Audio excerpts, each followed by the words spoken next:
todos los símbolos de la mitología nórdica, el martillo de Thor, o también conocido como el Mjolnir, es uno de los más importantes históricamente hablando y es probablemente el más conocido hoy en día. Thor era el infatigable dios que custodiaba Asgard, la fortaleza celestial de los Aesir, la principal tribu de dioses y diosas de la mitología nórdica. Los gigantes, las fuerzas del caos, trataban a menudo de destruir a Asgard y matar a los Aesir, y era tarea de Thor evitar que lo hicieran. El martillo era su principal arma. No era un martillo ordinario. Cada vez que Thor lo lanzaba a un enemigo, este volvía a sus manos como una especie de boomerang. Thor, cuyo nombre significa trueno, era el dios de las tormentas y sus estruendos, que eran percibidos como el sonido de su martillo chocando contra sus enemigos. No debería sorprendernos, por lo tanto, que el nombre nórdico antiguo de su martillo, Mjolnir, probablemente significaba rayo. Yo soy el documentalista y esto es Mjolnir, el martillo de Thor.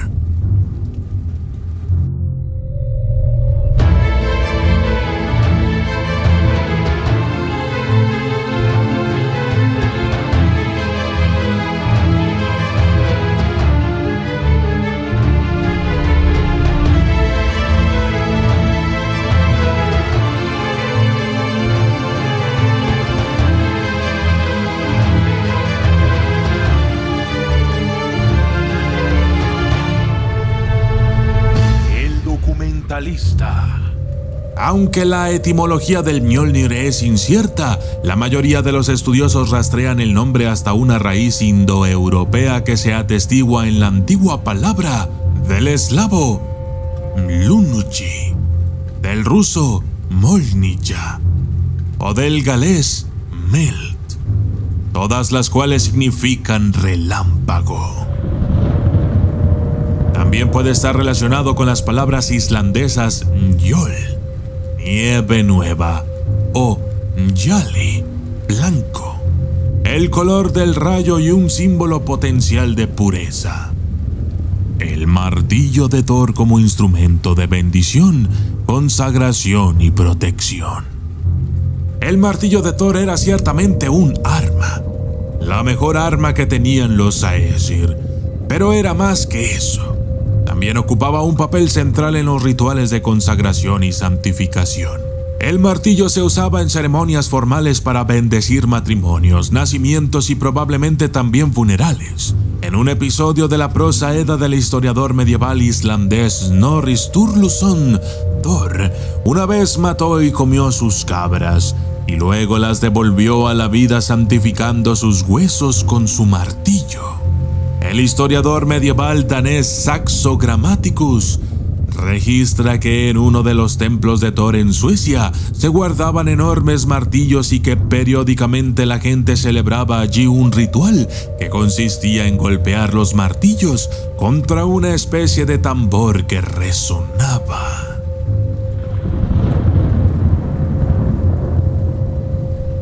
Esta podría haber sido una ceremonia para bendecir y proteger a la comunidad y alejar a los espíritus hostiles. Parece que el poder del dios del trueno, simbolizado por su martillo, se extiende sobre todo lo que tiene que ver con el bienestar de la comunidad.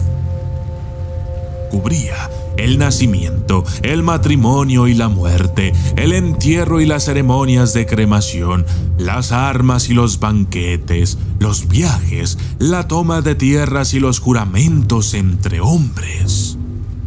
La famosa arma de Thor no solo era el símbolo de poder destructivo de la tormenta y del fuego del cielo, sino también una protección contra las fuerzas del mal y la violencia.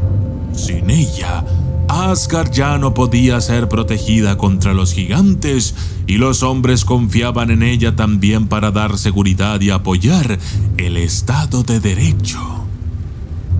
De De todas estas ceremonias de consagración, el uso del martillo para bendecir un matrimonio está especialmente bien establecido.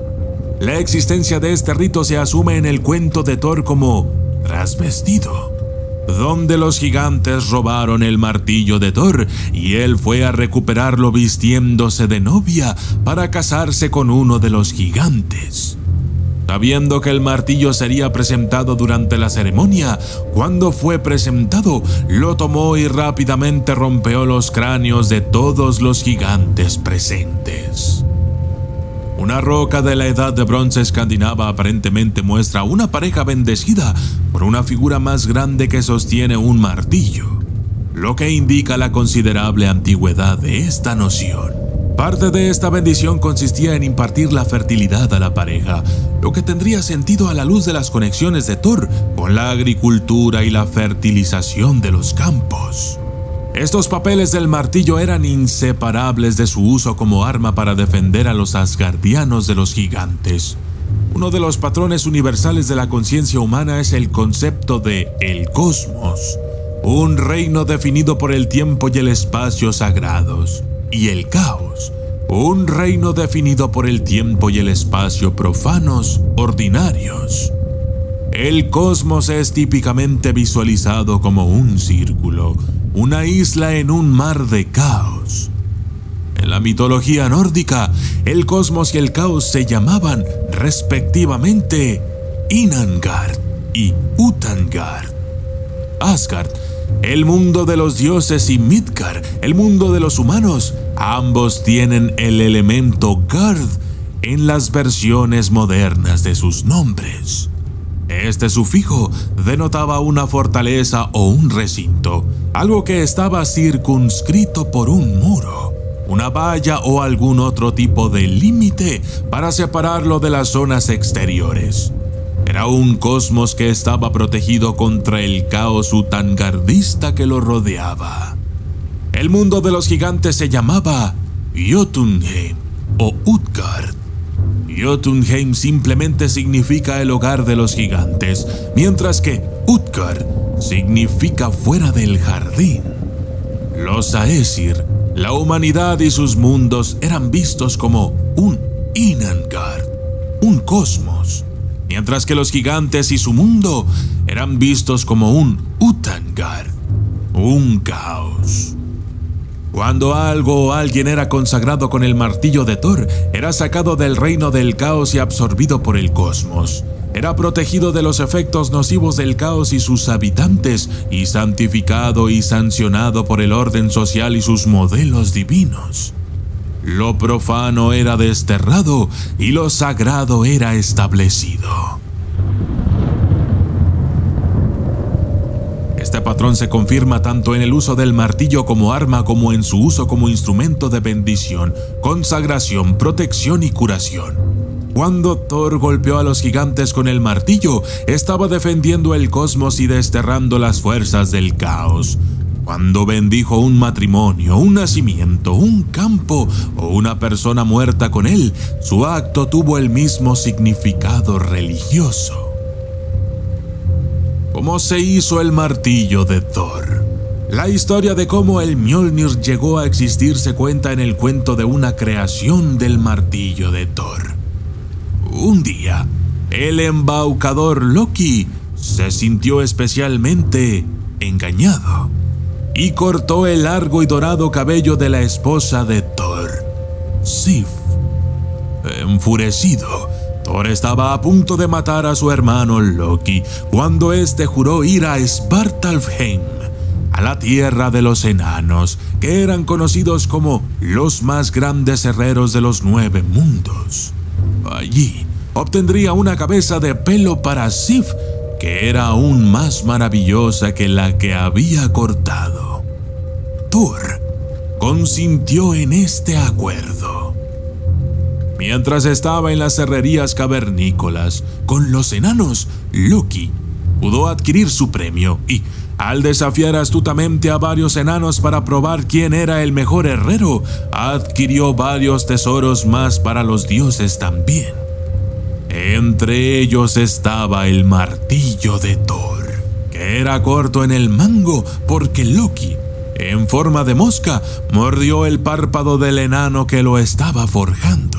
Cuando Thor vio el martillo, supo que era la mejor arma del universo a pesar de su defecto y aceptó dejar vivir a Loki. El martillo de Thor como símbolo en la era vikinga. En la era vikinga, la gente a veces usaba amuletos de martillo como collares para mostrar su fe en Thor, una contrapartida a los que usaban amuletos de cruz para significar su fe en Cristo. Tales amuletos pueden o no haber sido usados antes de la era vikinga, pero parecen haberse vuelto comunes alrededor de la misma época en que los amuletos de la cruz se estaban volviendo comunes en Escandinavia. El uso del martillo como joya durante este periodo fue probablemente una imitación o una reacción contra la práctica cristiana. Parece razonable suponer que las personas que usaban amuletos de martillo habrían creído que proporcionaban los mismos beneficios que el martillo de Thor en la mitología: protección, consagración y bendición general. Curiosamente, en Dinamarca y Suecia se han descubierto moldes de piedra de jabón de la edad vikinga que tienen moldes para fabricar tanto los colgantes de cruz como los del martillo de Thor. Estos amuletos y piedras conmemorativas también ejemplifican la coexistencia del cristianismo y el paganismo en Escandinavia durante la era vikinga, por muy tensa o amistosa que haya sido en diferentes lugares y en diferentes épocas. Por lo tanto, la cruz y el martillo podrían haber sido utilizados simultáneamente, sin aparentemente causar mucho revuelo o crear disonancias. Consideremos, por ejemplo, la tumba de una mujer enterrada cerca de la ciudad comercial de Hedeby. Su cuerpo fue adornado con un collar de cruz, pero su ataúd fue decorado con martillos. De la misma manera, algunos de los habitantes del pueblo de Polista, en el centro de Suecia, fueron enterrados con collares de cruz y martillos. El hecho de que los paganos nórdicos eligieran el martillo de Thor para simbolizar su adhesión a los dioses ancestrales, en lugar de la lanza de Odín, el barco de Freyr, el collar de Freya, el cuerno de Heimdall o cualquiera de las otras opciones disponibles, es un testimonio de lo preeminente que era la veneración de Thor entre la gente común de aquella época. Yo soy el documentalista y esto fue Mjolnir, el martillo de Thor.